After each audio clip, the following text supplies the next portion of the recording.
الحمد لله رب العالمين والعاقبة للمتقين والصلاة والسلام على رسوله محمد وآله وأصحابه أجمعين. أما بعد فأعوذ بالله من الشيطان الرجيم. بسم الله الرحمن الرحيم. وضرب الله مثلا قرية كانت آمنة مطمئنة يأتيها رزقها رغدا من كل مكان فكفرت بأنعم الله فأذاقها الله لباس الجوع والخوف بما كانوا يصنعون. صدق الله العظيم. قابل احترام علماء کرام، قابل احترام بزرگوں اور بھائیوں اور دوستوں، واجب الاحترام ماں اور بہنوں، السلام علیکم ورحمۃ اللہ وبرکاتہ۔ مجھے خوشی ہے کہ آج اس مجلس میں جتنے لوگ شریک ہیں، ایمان والے لوگ ہیں، اللہ والے لوگ ہیں، دین کے ساتھ محبت اور ایک درد نے ہم سب کو یہاں پر جمع کیا ہے۔ میں نے جس آیات کی تلاوت کی ہے اس کا ترجمہ یہ ہے کہ اللہ رب العالمین ایک بستی کا مثال پیش کرتا ہے۔ وَضَرَبَ اللَّهُ مَثَلًا قَرْيَةً كَانَتْ آمِنَةً مُطْمَئِنَّةً، اور یہ بستی امن میں تھا اور خوشحال بستی تھی۔ يَأْتِيهَا رِزْقُهَا رَغَدًا مِنْ كُلِّ مَكَانٍ فَكَفَرَتْ، اور چاروں طرف سے اس بستی کو رزق کے دروازے کھلے تھے۔ فَكَفَرَتْ بِأَنْعُمِ اللَّهِ، ہوا یہ کہ اس گاؤں کے لوگوں نے کفر کا راستہ، غداری کا راستہ، منافقت کا راستہ اختیار کیا۔ نتیجہ یہ نکلا کہ فَأَذَاقَهَا اللَّهُ لِبَاسَ الْجُوعِ وَالْخَوْفِ بِمَا كَانُوا يَصْنَعُونَ، اللہ رب العالمین نے اس گاؤں کے لوگوں کو بھوک کا لباس پہنایا اور خوف کا لباس پہنایا، ان کے اپنے بد اعمال کی وجہ سے۔ میں جب اس آیات کو دیکھتا ہوں، پڑھتا ہوں، تو یوں لگتا ہے کہ اللہ رب العالمین نے ہمارے گاؤں کا ذکر کیا ہے۔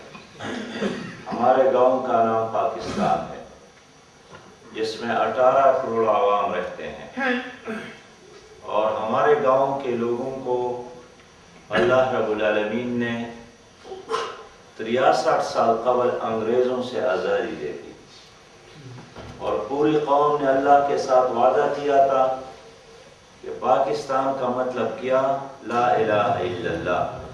اس کا مطلب یہ ہے کہ آزادی مل جائے انگریز سے تو ہم اللہ اور رسول کی غلامی اختیار کریں گے اور شریعت کا بول بالا کریں گے اور دین کے مطابق زندگی گزاریں گے، اور پاکستان کو پوری دنیا اور انسانیت کے لیے ایک ماڈل اور نمونہ اور مثال بنائیں گے، اور پوری کائنات کے اندر اسلام کا پیغام ہم عام کریں گے۔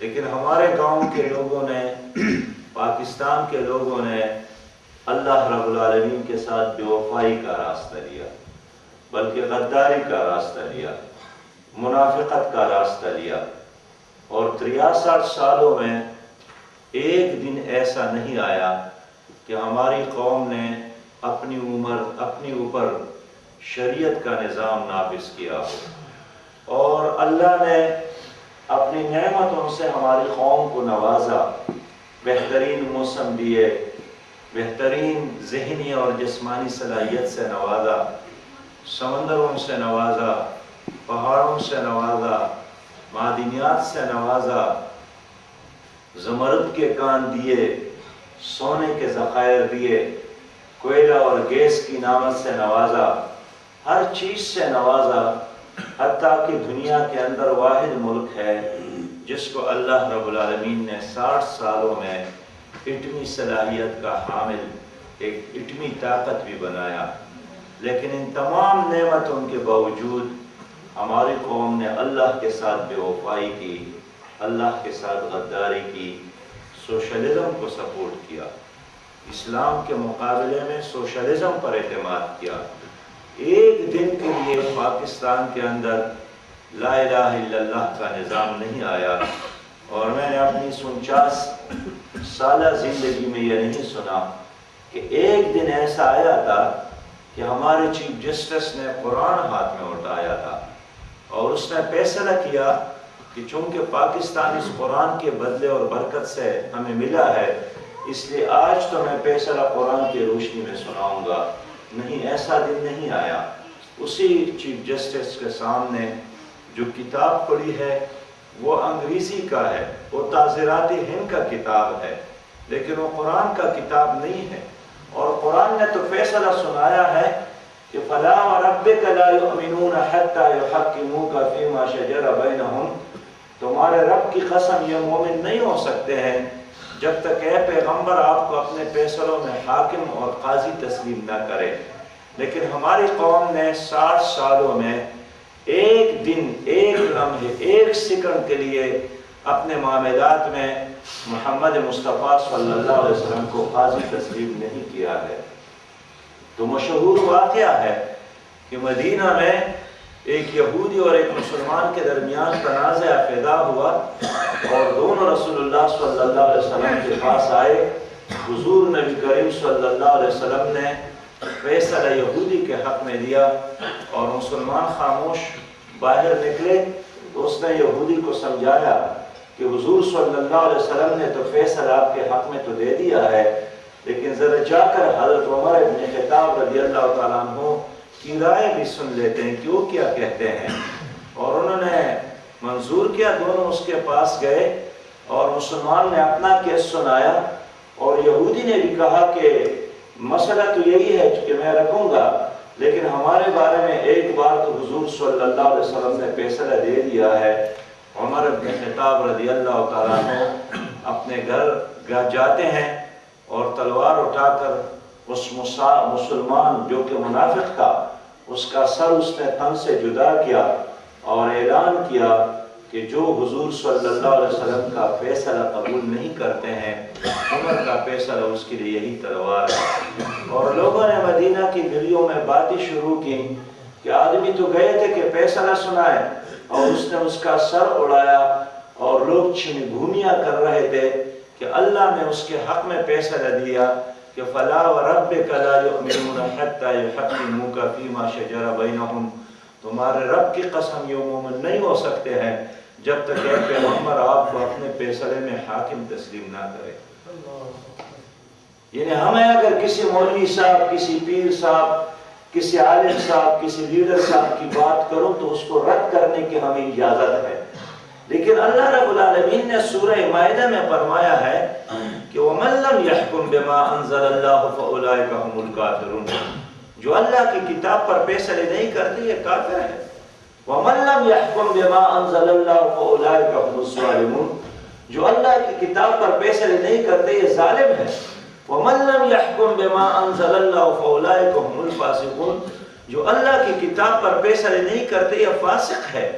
ایک بار نہیں 4 بار، اور ایک بار تو اللہ رب العالمین نے قسم اٹھایا ہے کہ فَلَا وَرَبِّكَ، تمہارے رب کی قسم ہے پیغمبر کہ یہ مومن نہیں ہو سکتے ہیں. لیکن ہمارے 63 سال پاکستان کی زندگی میں ایک دن کے لیے شریعت کے مطابق فیصلہ نہیں ہوا. ہماری سیاست میں شریعت نہیں ہے، ہماری حکومت میں شریعت نہیں ہے، ہماری اسمبلی میں شریعت کے بارے میں فیصلے نہیں ہوتے ہیں، ہمارے تعلیمی اداروں سے شریعت کو نکالا ہے، ہمارے جرگوں میں شریعت نہیں ہے. اور شریعت ہمارے ملک میں بھی اسی طرح غریب اور محروم ہے جس طرح ایک غیر مسلم ملک میں شریعت غریب اور مظلوم اور محروم ہوتا ہے. اور تبھی تو اللہ رب العالمین نے بالآخر پاکستان کے عوام کو جوع کا، بھوک کا لباس پہنایا ہے.